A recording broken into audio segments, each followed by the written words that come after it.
Di dalam roh ada kesadaran dan intuisi. Intuisi adalah hal yang kita ketahui tanpa kita pelajari. Intuisi adalah tempat Allah memberikan kita revelation. Jiwa terdiri dari pikiran, keinginan, dan perasaan, sedangkan tubuh terdiri dari rasa lapar, seks, dan self-defense. Roh, jiwa, dan tubuh beririsan di hati. Hati mengandung ketiga unsur tersebut. Mengapa kita susah sekali membuat hati kita cerdas? Karena kecerdasan hati hanya bisa dicapai jika diikuti oleh pengaruh roh yang kuat. Sebagai manusia, apa yang kita beri lebih banyak waktu, itulah yang mendominasi diri kita. Kita harus lebih banyak memberikan diri kita makanan rohani, hidup untuk Tuhan, mengasihi Tuhan Yesus Kristus. Jika kita melewati suatu masalah dalam hidup, lebih baik kita mengetahui apa maksud Tuhan dahulu sebelum kita mencari jalan keluar. Bertanya kepada Tuhan, datang kepadanya. Kita harus memiliki hati yang rendah agar mudah diisi. Tuhan ingin mengajarkan firman-Nya agar kita menjadi insaf. Insaf berarti came to himself, atau bisa juga dibilang masuk ke dalam hati. Denganmu Tuhan, bersamamu Tuhan, melekat dengan Tuhan Yesus Kristus. Kesadaran yang dimaksudkan terjadi di alam roh.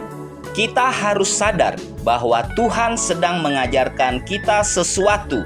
Mazmur 16 ayat 7, Aku memujimu Tuhan, yang telah memberi nasihat kepadaku.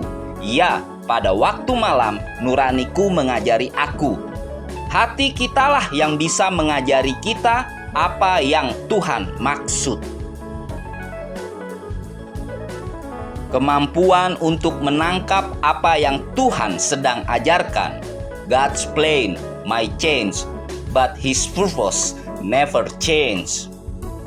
Jika Tuhan datang kepada kita, roh akan menguasai hati kita, lalu hati menguasai jiwa, dan jiwa akan tercerminkan kepada tubuh. Mari kita semua sadar dan bertobat dari merasa paling benar. Apa yang harus sadari? Kemunafikan. Munafik berasal dari kata hypocrite yang dipakai sebagai istilah drama yang artinya memakai topeng. Kemunafikan merubah identitas kita. Identitas kita adalah unsur penting dalam tujuan Tuhan dalam hidup kita. Saat kita kehilangan identitas, kita kehilangan otoritas. Memiliki hati yang rendah memberikan roh kesempatan untuk menguasai hati kita. Hati adalah pintu untuk masuk ke dalam diri kita. Mengerti kehendak Tuhan, seturut kehendak-Nya, berjalan dengan iman kepada Tuhan Yesus Kristus. Ingatlah kepada seluruh perjalanan yang kau lakukan atas kehendak Tuhan, Allahmu, maka haruslah engkau insaf bahwa Tuhan Allahmu mengajari engkau seperti seorang mengajari anaknya. Oleh sebab itu haruslah engkau berpegang pada perintah Tuhan Allahmu dengan hidup menurut jalan yang ditunjukkannya dan dengan takut akan Dia. Galatia 5 ayat 17 mengatakan bahwa roh dan daging selalu bertentangan.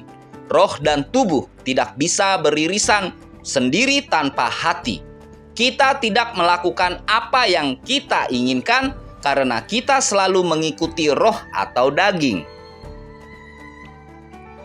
Roh membuat kita sadar akan hadirat Allah, kehadiran Allah. Daging membuat kita sadar akan material di sekitar kita, dan jiwa membuat kita sadar akan diri kita sendiri. Kenali diri Anda. Siapakah aku ini Tuhan? Mengapa ya Tuhan? Berserahlah kepada Tuhan.